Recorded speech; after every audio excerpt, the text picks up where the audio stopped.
Keith Fitz-Gerald from the Fitz-Gerald Group is with us. Keith, you know, one thing I got to tell you is I'm always impressed with your ability to find these stocks before everyone, hold them, even through rough patches, right? Now, I know on this list that you were long IonQ already.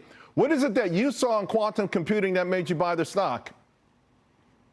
Well, it's a breakthrough technology, both literally and figuratively. But what I saw was a commercially viable platform that was ahead of the competition. Now they're going to be at scale. It results in improved efficiency. It was deployed in the cloud. There are real revenue sources plowing into it. So I look very hard at what companies are really doing, not just what the stories about the companies suggest they're doing. All right, let's talk about a name that I know you like, that you've been in for a while, Nvidia.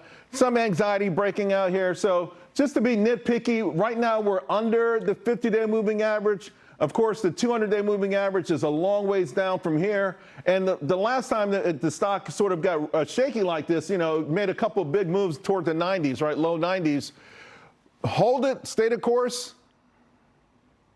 Well, I'm in the hold it camp, and I'll tell you why. We've been here so many times before. We know this play down pat. We know every line there is. The haters are always going to be out there. But you're talking about a stock, Charles, at a time when AI is fundamentally going to change human history. You're talking about a stock that has run 20,000+%, several thousand% just in the last few years alone. So, you know, 10% to me is not a big deal. I hope I'm smart enough to buy more shares. This company is not going anywhere. They're selling every chip they can make, and people are running to them, not away from them.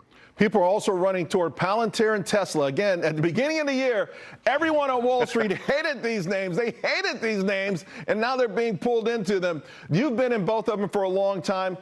Tesla down 16% at one point, up 223% since then. I lost track of Palantir. Are you holding them?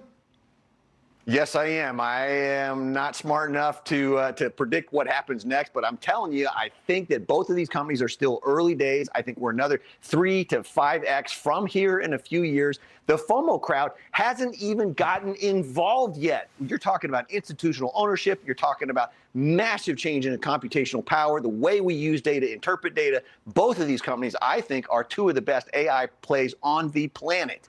I got less than a minute to go, Keith. Work with me here because you made an interesting statement. Tomorrow's FOMC decision. You said that the results from General Mills, Nike, and FedEx will supersede, be more important than the Fed's decision. Why? Well, I think the Fed is making it up as they go along. CEOs, on the other hand, have to get it right because they have your money and the investors' interests at heart. I think we're going to find out whether or not consumers are still going down market. We're going to find out whether their wallets are still stretched. And we're going to find out what the digital economy is really doing to our world. Chairman Powell has no idea about any of these things because he's playing with academics in a model that I would submit is badly broken. Yeah, and you know what? I had most of Wall Street either. Every now and then, listen to a conference call. Every now and then, read the data. I mean, golly, it's so crazy. Exactly. Continued success, Keith. You're really killing it. Thanks a lot, man. Thank you, Charles.